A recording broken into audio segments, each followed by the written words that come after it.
Hi, welcome to my channel.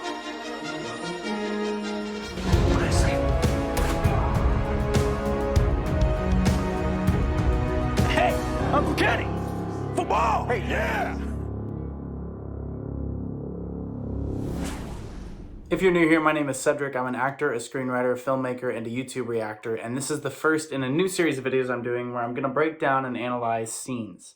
So taking scenes from movies and basically saying, oh, here's what the lighting's about, here's what the score's about, check out this moment from sound design. Just kind of, I guess, demystifying the filmmaking process and trying to explain the how and the why, really, of why use this shot, just like I do with my music video analyses, my live performance analyses, but taking movie scenes and stuff that I've studied, stuff I enjoy, and being able to explain why they're enjoyable, why they work, why they're telling the story the way they do. So I hope that's fun. I do want to say that if you have not seen this scene, please watch it. I'm leaving a link for it down in the description of this so you can check it out, because I'm assuming that if you're watching this, you're familiar with the scene. If not, you can watch it here, but I'm going to be pausing. So we're going to watch a chunk and then I'll pause and explain it. I might talk through certain things. So again, this isn't just like you should know it before you watch this. Otherwise, you might be really confused. Feel free to watch it otherwise, but fair warning. Also, before we jump in, I want to say thank you to my patrons on Patreon. Thank you for your support. It means so much to me. I really, really appreciate it. I have fun doing stuff like this, so I hope you enjoy. Here we go. If only you'd attached my legs, I wouldn't be in this ridiculous position. Now remember, Chewbacca, you have a responsibility for me, so don't do anything foolish.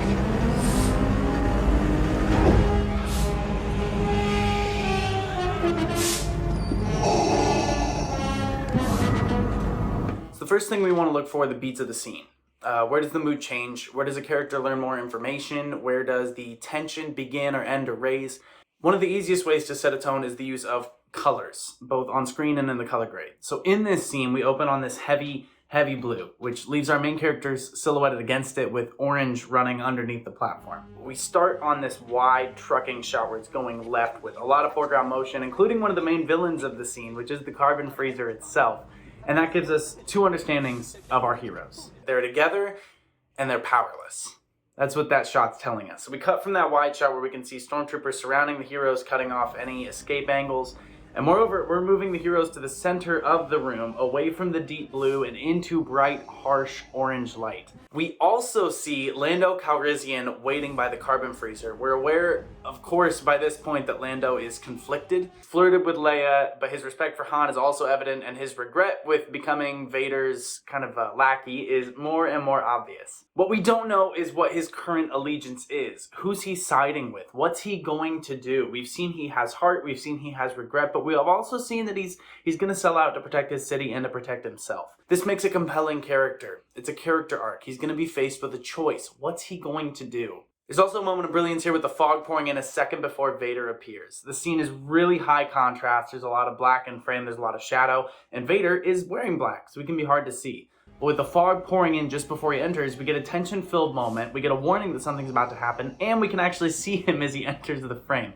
So that's a logical moment, but it also serves as the first beat change for our scene. The antagonist is no longer the uncertainty of the machines of the stormtrooper. Now our heroes, seen from this high-angle shot that minimizes them in the frame, are dwarfed by this giant evil frame of Darth Vader. And you can also hear in the music, it starts with John Williams' iconic Imperial March theme, but these low, warm-toned horns, which give almost like a thin grasp of hope. But then as he enters, as Vader comes in, they swell, they become more metallic, more loud, more threatening, but fully controlled. Vader has power. He's here with power. Check it out again and just focus on those aspects of the first 20 seconds. Really focus on all of this. If only you'd attached my legs, I wouldn't be in this ridiculous position. Now remember, Chewbacca, you have a responsibility for me, so don't do anything foolish. He also lingers at the top of the stairs just for a moment, and this kind of underscores Vader's flair for the dramatic, which we see plenty of evidence for in Rogue One, with the shadow on the wall, igniting the lightsaber in the hallway, or in A New Hope when he lets Luke go, when he says the big dramatic lines to Obi-Wan. The circle is now complete. When I left you, I was but the learner. Now I am the master. Only a master of evil, Darth. Other moments in Empire, like greeting Han and Leia over dinner, choking every admiral that tries to do their job. Return of the Jedi, when he ignites Luke's lightsaber in his face, and then, literally everything Anakin Skywalker ever did in his life.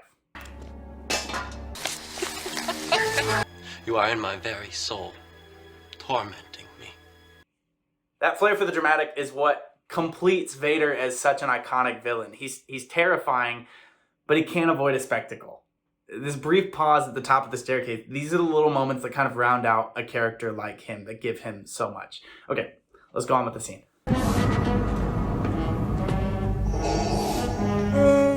What's going on, buddy? You're being put into carbon freeze. And this is where the lighting becomes fascinating. Traditionally in film, we have top lighting. This is because obviously the majority of light in the real world tends to hit us from above due to ceiling lights, the sun, the moon, etc. Here, the light source comes from below.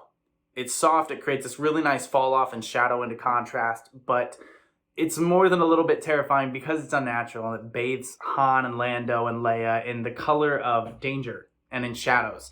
And of course, our heroes are dressed in white, which can be a challenge to light effectively, especially with something we have to do in cinematography and color grading called white balance. It's setting the temperature of the scene in camera to inform the image what neutral colors like white or like gray will look like. So when you bathe everything in orange, it helps offset the issues there and the nature of the lighting and the blocking, which places Lando next to the carbon freezer pit on the floor, keeps him in shadows. We still don't know if we can trust him or not, which comes up over and over throughout this scene. That's one of the big tension film moments. This is an excellent frame shot to establish the location of the main characters in the scene, and then a nice punch into a close-up shot, a close-up two shot that is, of Lando and Han, highlighting their relationships and Lando's inability to look his friend in the eye following his actions. That's a really important moment.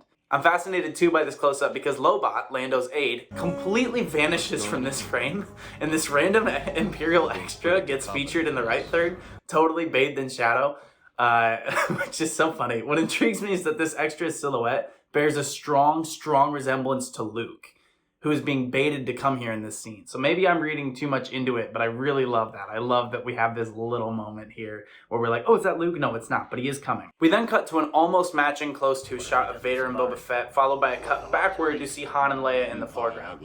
This is highlighting the pairs that we've seen. You know, we've got Vader and Fett, Han and Leia, and it resets our focus on the quick developing romance between Han and Leia.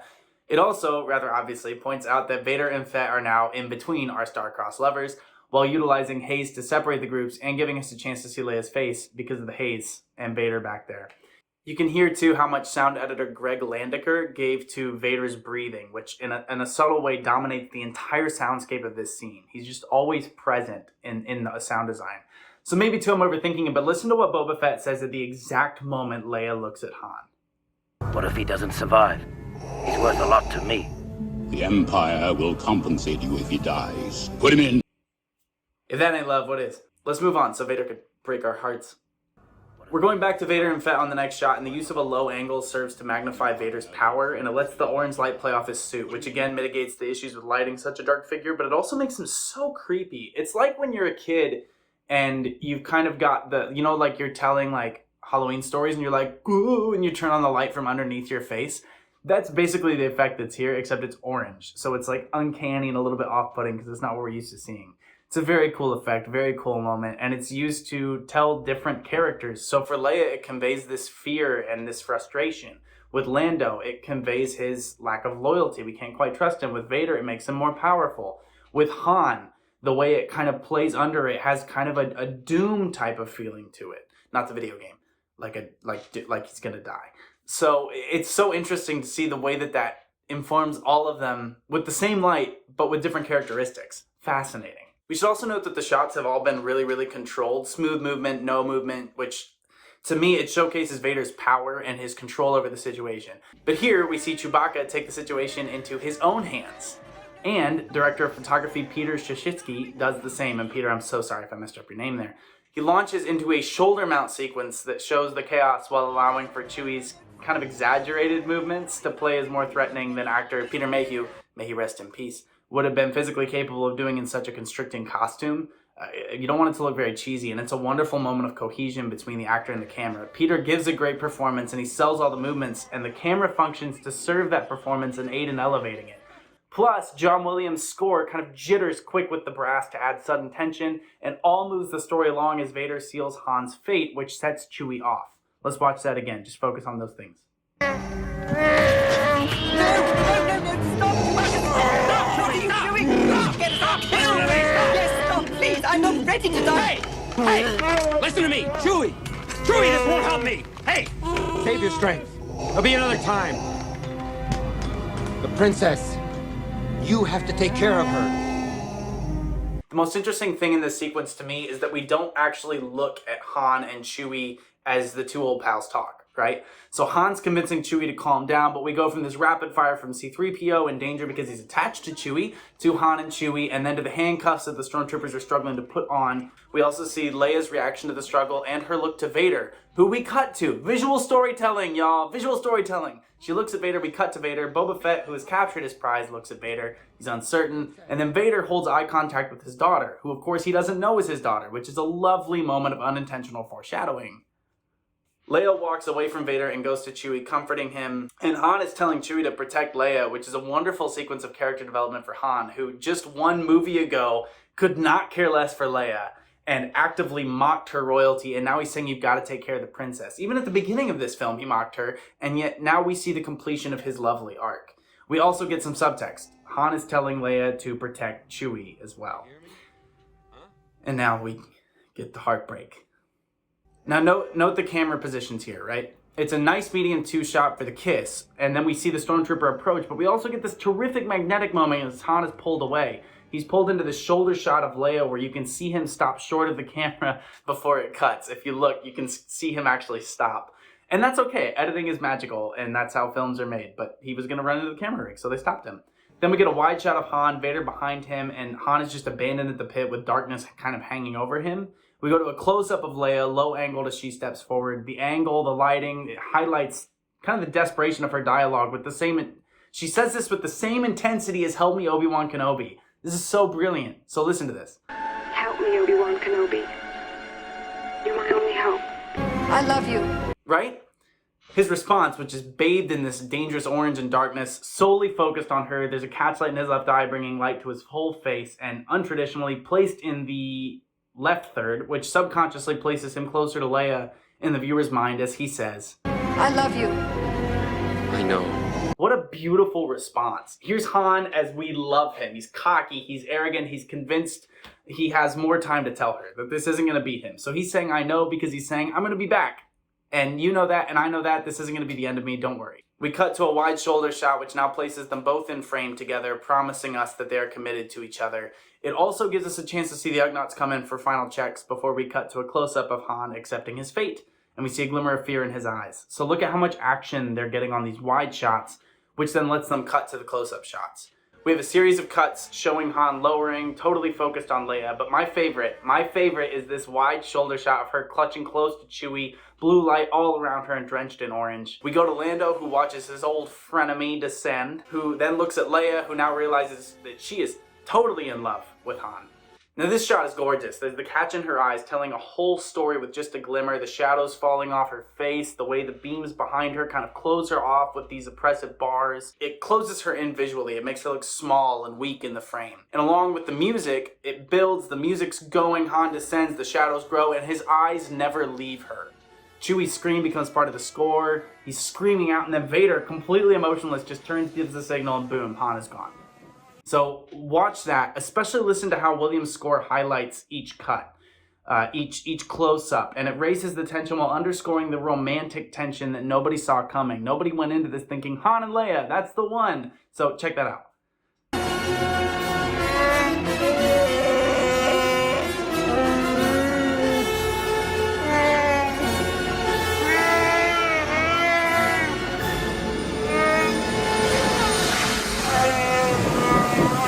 So steam takes over the frame, and then we reveal Vader, who's so terrifying in this shot, covered in steam. Oh, power, power, power.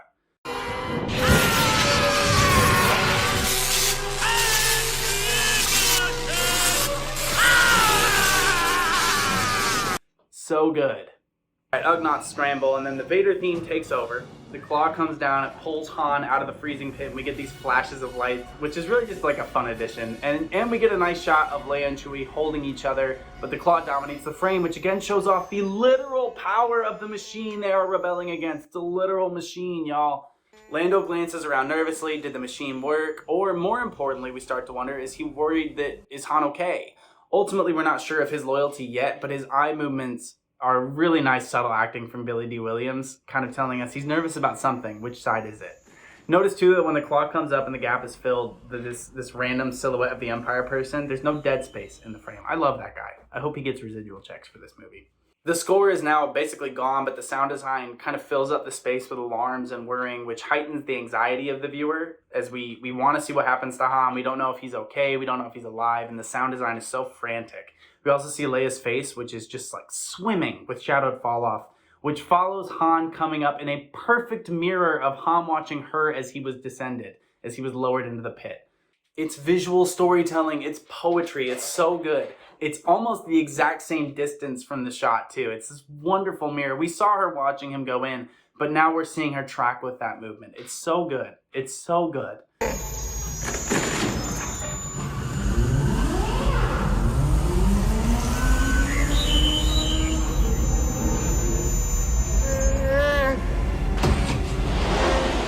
Once Han is up, we cut back to this wide shot as the score starts to creep back in and we see the whole gang. We got Chewie, Leia,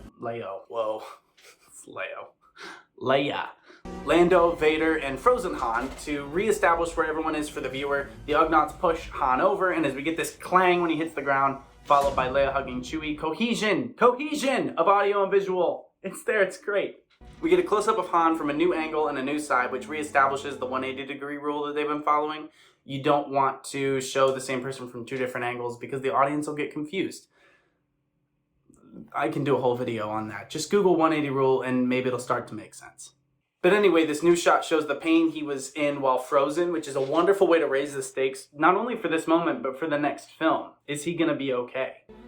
We get Lando's eye movements here, which ultimately betray his loyalty. In the perfect visual moment to do so, you get the sense that he wasn't quite sure which side he would end up on, and up until this moment, he didn't know. But Vader's greed and hate proves too much for him. And now we get the sound design, and we're reminded of Vader's power as we see Han's profile. His hands are outstretched in this last second moment of pain, and as Lando approaches, he kneels. He descends to Han's level, and that's key. He's down on Han's level now. He's with his buddy.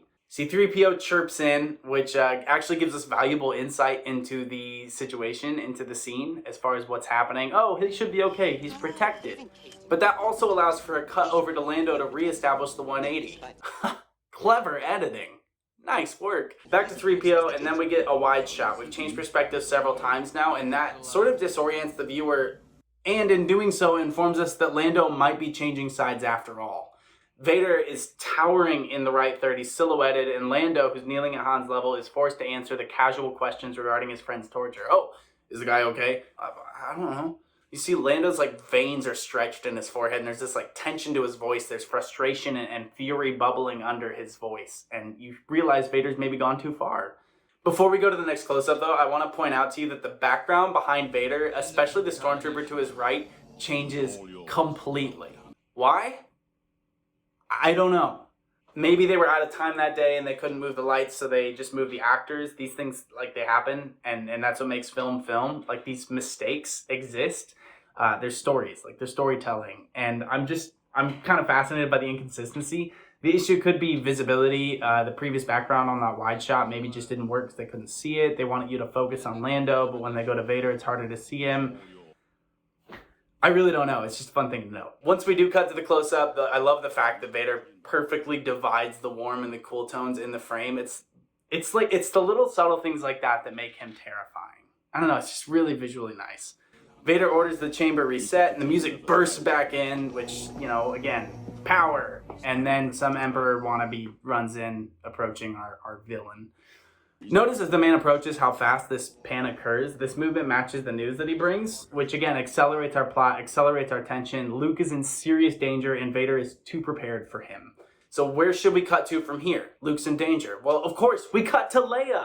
Luke's in danger. She has to do what she can to stop him. She's the only hope he has left, which is a nice reversal of episode 4 when he was the new hope. And an interesting note too, earlier in Empire, when Yoda tells Obi-Wan that there is another hope beyond Luke, we get this sense that she can feel him. She can sense it. Lando tries to seize the moment by trying to seize Leia and get her kind of out of the room in a show of force, but when Vader addresses him, he has to swing toward Vader, and look how he just gets covered in shadow as his plan just gets destroyed right in front of him.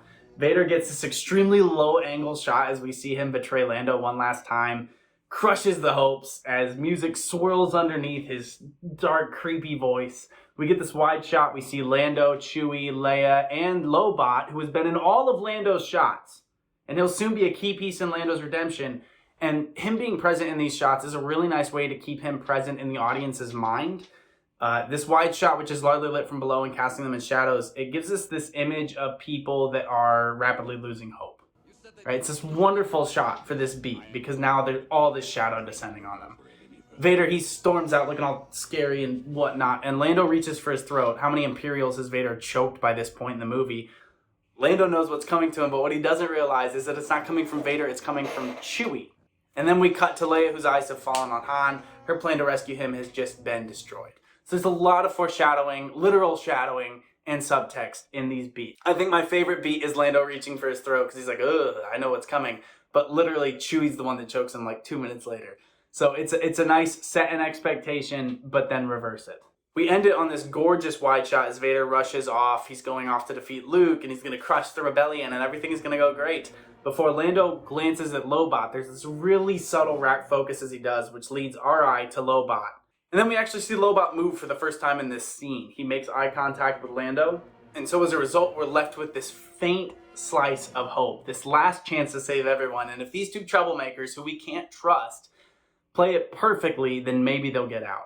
It's this brilliantly directed scene from one of the greatest films ever made, and it's this incredible example of how shot structure, lighting, acting choices, score, and editing, the editing, it's so good. We'll come together to tell a full story. It's really, really well done. And this scene is one of the big reasons why Star Wars had so much success. It's brimming with tension, with Vader versus Rebels, Han and Leia, Leia and Chewie, Lando and Han, Chewie and Han, Rebels versus Lando, Lando and Vader, Fett versus Han, Chewie versus handcuffs, and more. It weaves each of these threads throughout the scene, balancing each plot as they develop it further. There's not a wasted moment in the whole thing. Everything is racing toward the climax of this scene, Han's freezing, and the shock afterward. Even then, Luke's coming and he's in danger. There's no rest for our heroes, nor for the audience, once you realize how terrifying Vader is. It's so good. I hope you enjoyed this breakdown. I had a lot of fun doing it, and I hope you learned just a little bit about how scene structure exists and how all the elements of film play in this little sandbox to make this glorious castle. There's so much intentionality behind these scenes, behind where the lights are, between how the shot is structured, between what shots line up where, between the sound design, all of that stuff. So I hope this was interesting for you. I hope you enjoyed. I look forward to making more of these. But until then, please drink lots of water, get a lot of rest, take care of yourselves, fix your posture, and may the Force be with you.